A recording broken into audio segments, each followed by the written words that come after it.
Hi guys, কেমন আছো? আশা করি সবাই ভালো আছো।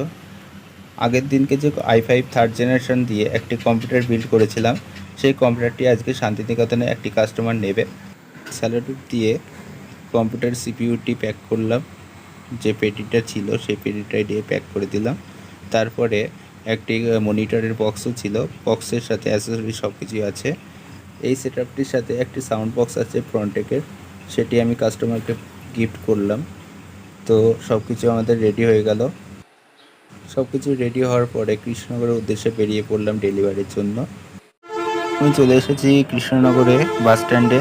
তো ওখান থেকে ওয়েট করার পরে কিছুক্ষণ পরে লোকেশন পাঠালো। লোকেশনটা পাঠানোর পরে দেখলাম কত দূর আছে, তো কাছাকাছি চলে এসেছে বাসটি। তো বাস আসার পরে আমি ওয়েট করলাম কিছুক্ষণ পরে, তো বাসটি পেয়ে গেলাম, কাছাকাছি চলে আসলো এবং আমাদের ডেলিভারি সম্পূর্ণ হলো।